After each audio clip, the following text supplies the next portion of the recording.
Chris here. I'm in Las Vegas with Samsung, taking a look at their new Galaxy S24 Ultra. So they've made some big changes: the brighter screen, titanium frame, Galaxy AI, the improvements to the camera, the increase in gaming performance too. I'll let you know what it is all about here and exactly what you can expect out of the new Galaxy S24 Ultra. So you see now looking at them side by side. So on the right here, I've got the S24 Ultra. Slimmer bezels, brighter screen too now. That's a big change here. So it's now up to 2,600 nits. We are running One UI 6 here too with it, Android 14. And of course it is powered by this Snapdragon 8 Gen 3. So the difference in the screen brightness is noticeable. Very slim bezels. These are Samsung's slimmest bezels yet. So there's a bit of a difference, and it is a flat screen. So looking at them up close here now, on the left, the S23 Ultra, on the right, the S24 Ultra. So you see that difference there.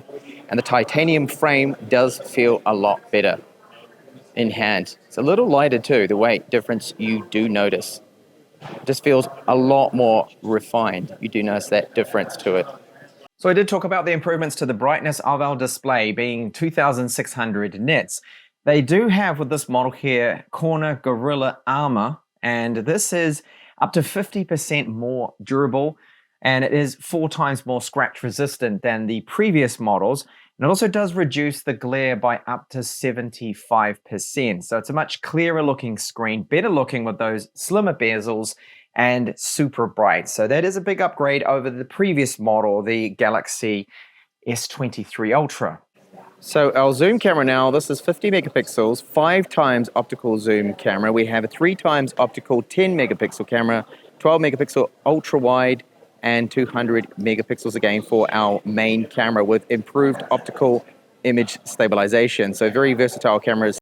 So I'm really looking forward to seeing this camera in action, the 5 times optical zoom camera with that 50 megapixel sensor, because they do claim, Samsung, that at 10 times zoom, the optical quality, like optical quality performance of it, will match and surpass that of the previous model, even though it's 5 times optical, but at the 10 times zoom, because of our digital cropping capabilities with the larger sensor, with the 50 megapixel count there, we'll be able to achieve even better photos there too. Now they have upgraded their night photography capabilities.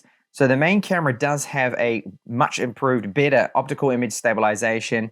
That means the blur has been reduced. The pixel size of that main camera is 60% larger than the previous models, so we should be seeing a big improvement there to nighttime photography. And of course, I'll be covering this in my full review, and I will have some camera comparisons showing you samples and compare it to the previous model.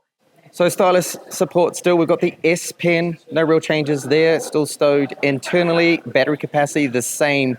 That is 5,000 milliamp hours. And I really had hoped that they might have been able to squeeze in a larger battery with the S24 Ultra, but sadly that isn't the case here with this model. You can see there's a slight design change too with our downwards firing loudspeaker. We've still got the stereo speakers, of course. Video out with the Type-C port and 45-watt charging.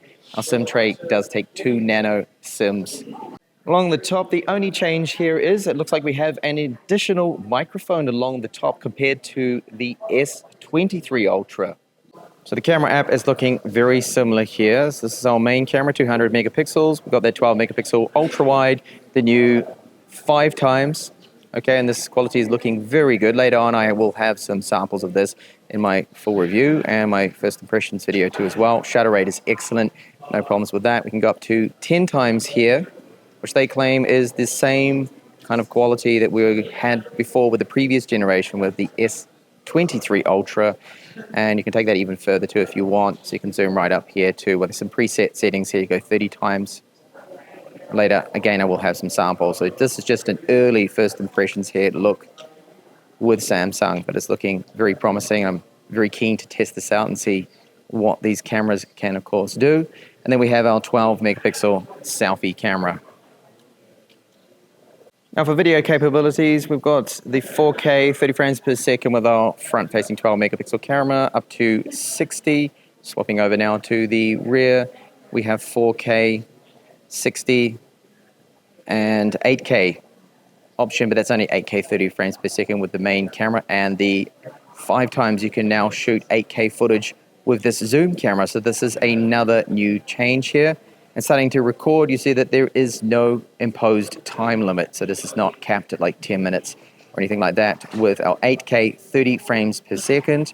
Now when you are recording, you can't just swap over to the main 1x camera. You have to choose between, with 8K footage at least, either 1x or 5x. So when I stop recording there, you go back now to the main camera with our 8K footage. And if you use 4K Ultra HD, you see that we can go from the ultra wide main camera 3x, 5x, 10x preset, all on the fly there with the rear camera. So it is available for pre-order now, and if you do order the 256GB model, you actually get that free upgrade, which they had last year. So you get the 512GB model for the exact same price of the 256GB model. And for colors, well, these are the colors right here. I think I do prefer this titanium gray look. This is last year's olive green, which is one of my favorites. This one, I think, is the color that I would go for picking the S24 Ultra. The stylus latency is still the same, excellent. It's really quick, super fast, no lag at all. And of course, we have the little silo to lock it into place there, just like the previous model. So the Galaxy AI feature, this is very handy. So for example, you can translate on the fly text here, real time. And if I just go to type here and type, for example, the chat translation, it can translate that for you, writing style, so you can change the tone of it, spelling and grammar and whatnot. So this is very handy to have this Galaxy AI built in, translating for you, so you test this out in different languages. It's really handy. And what I like the best about it too is that, for example, I can go and search from an image to find out what that is. So if I press and hold down home and just circle, for example, well, where is this hotel? Circle that, and it should be able to recognize where that is. You see it's going to pop up on the screen now. Treasure Island, here in Las Vegas. You can detect that using Galaxy AI. So there's a lot of this built in, and I'll cover more in the review. This is just scraping the surface of what Galaxy AI can do, and this is a really handy feature. And for you gamers out there, you're going to love this, that the vapor chamber is a lot larger now. It's 1.9 times larger, so improved cooling. It's going to aid us with better frames per second when gaming with the S24 Ultra versus the S23 Ultra. You can see the difference here. That's the S23 Ultras and then the S24 Ultra. But this covers also the whole series, so not just the Galaxy S24 Ultra, but also the S24 Plus and the S24 get the improvements to the vapor chamber size. So that's my first impressions here of the Galaxy S24 Ultra. I do like what I'm seeing, the changes they've made. It is a more refined version of the S23 Ultra. Love the titanium frame in hand. It feels really good. We've got the brighter screen. Improvements to those cameras, the 5x optical camera with its 50 megapixel sensor that it does have. I'm looking forward to seeing how it does compare. I will have an up and coming camera comparison of this model, and do stay tuned for my full in-depth review of the Galaxy S24 Ultra, which will be in the channel soon, and more content. Thanks a lot for watching here. My hands-on and first impressions of the Samsung Galaxy S24 Ultra.